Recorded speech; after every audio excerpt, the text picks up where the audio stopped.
Hey y'all, it's your girl Nikki, and I'm back with another Love is Blind review. So this is actually part 2 of episode 6.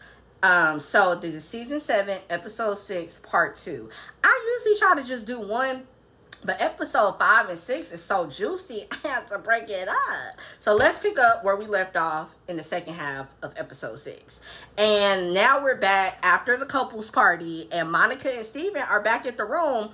And Steven basically tells Monica, like, oh, yeah, you know what I love about us and how we're just so balanced because you're always so forward thinking and you're always 3-5 steps ahead. And I'm more rooted in the moment. So, you know, when we get married and stuff, you gonna basically do all the work and plan everything out and tell me what I should do and how everything should go. And then, you know, I'm more, you know, good at keeping us living in the moment and stuff like that. What? Excuse me? Basically, on top of him already telling you earlier, he ain't never had to plan a day in his life for himself. And now you magically think he's going to be able to be the man and plan for you and some kids. Now he's literally telling you, you're going to be his mother. Monica, wake up. What's not clicking? Do you not realize 30 minutes? 30 minutes. That's how much he would have had when I would have been getting my bag. 30 minutes till I need to get to the airport and get on the first thing smoking back to DC. Because if a man is so, and you could tell, what scared me is you could tell he didn't think he was saying anything wrong. And he just kept going and going like, this was just, yeah, like, and you're just going to, basically, you're going to do all the work and all the mental labor and keep us on track as a family. Basically, she's going to be the man as far as traditional gender roles. And as far as I'm concerned, they're not giving Ramses and Marissa energy. Like, they like that. She wants that typical, oh, this is my man, my husband, provider. You know, not in the sense of taking care of her, because she already basically shaded the man and said he's just an electrician with a 2-year college degree. But in the sense of that masculine, manly energy that most women want, he told you that ain't me, baby. He said, you gonna leave. You tell me what time to leave, where to be, what to put on. You can tell he's gonna be that man where he wants Monica to pick out his clothes. She's basically, however many kids they have, add Steven to the list. And she saw that. That cutting him off, that wasn't about him talking too much, which he probably does, because that's why I call him Gymnastics Simone Biles, Wordsmith, Tony Chachere. I've been saying that since season 1, but y'all didn't see it.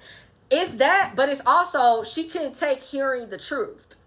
The misery that is to come if she says yes. It's almost like Britt and Leo when they were on that couch at the reveal. And instead of making the out like Britt did, Monica's going to push through. Because like I told y'all, Monica just needs a warm body that she can show off to brunch and now not be the only friend in the group that doesn't have a husband. So Monica basically to cut this man off, she snapped at that man so bad. And all he was doing, he was just looking in the corner. He looked like that Homer Simpson meme. And then y'all know he Tony Chachere Creole looking, you know, 3/4 black. Because not even 3/5. In one of the episodes, I swear he said 3/4. So his face is just flushed and he's like, okay, I'm going to just put a chip in my mouth. But I feel bad for him and I don't even like him because that's not what that was about. Like I said, that was about her being like, he was bombarding her with the truth of, okay, you could be desperate and go through with this, but he's basically telling you the misery that you're signing up for. And I think that was just all too real for her. And it's kind of like the scene in the movie where the music is so loud, they just like, shut up. Because even when she did all that, 5 minutes went by, she just eating chips and looking crazy, not even saying nothing. And then just randomly tried to talk about Tim and Alex and like switch the thing. He was so scared. He's like, yeah, I don't know. I ain't seen nothing. I don't know nothing. Man was too scared to speak. Anyway, we switch over to Hannah and Nick, and she pulls out the balled up list. Because when they were all at the party, Nick brought it up that Hannah then wrote 10 commandments about the things she hated about Nick. And basically talking about you the Lulu. Is he mature? Question mark. All this stuff. And you could tell it really hurt him because he was really talking to the dudes at the party like, and he was just going like, I can't believe she did this. I think this really might be the thing that pushes Nick over the limit. And so back at the room, I guess she had balled it up and threw it away. They pulled the list back out. And I'm like, Hannah, now you done wrote 10 things I hate about you, about Nick. But that Delulu, he ate her up when he said, what did he say? You're not the only one. I'm not the only one that's delusional. Ooh, mic dropped and walked off. I said, "Ooh, Hannah, he might have ate you up with that a little bit." And baby, now we get to the end of the episode. I had to put my seatbelt on for this because we hear a knock at the door. Alex comes out in her and Tim's room. So I'm like, oh, is she opening the door for a guest? Yes, the guest is her fiance, Tim. I'm like, don't he live there? Why he knocking on the door? So I'm like, oh shoot, what did happen? They done got into an argument. I'm thinking she got mad about him not saying something sweet and basically embarrassing me in front of all my friends. So they say, I guess they get into what happened, and I guess after the party, her whole energy switched up, and he's like, I'm just confused what happened. She's like, well, I just wanted a hot shower and to get in bed, and I'm homesick. It's giving, I miss my granny energy. Girl, stop. And so she's like, I could have expressed it better. And then I guess one thing led to another, and they were arguing. And then she gonna casually slide in there like, yeah, I put my hand over your mouth. I shouldn't have done that. Yeah, hell no. And I'm always team woman. I actually get mad when y'all make me have to agree and defend men. But girl, not you just casually tell me something. Yeah, and when I put my hand over your mouth, I wish a living human being would put their hand over my mouth while I'm talking, period, but let alone while we're having like a heated conversation, like an argument, and let alone my man.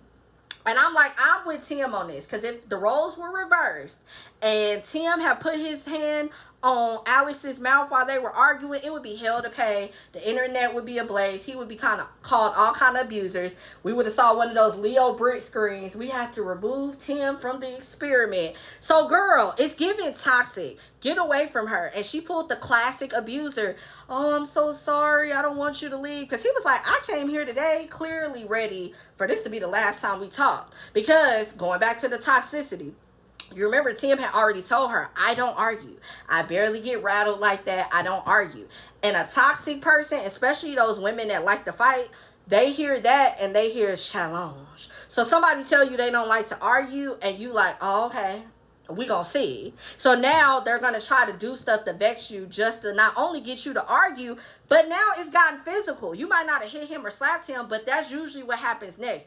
And luckily, Tim seems to be a good enough guy to where he's not physically abusive. So, because if you would have got one of the wrong men, girl, you could have got your head knocked between the washer and dryer. You do not put your hand on somebody's mouth, anybody.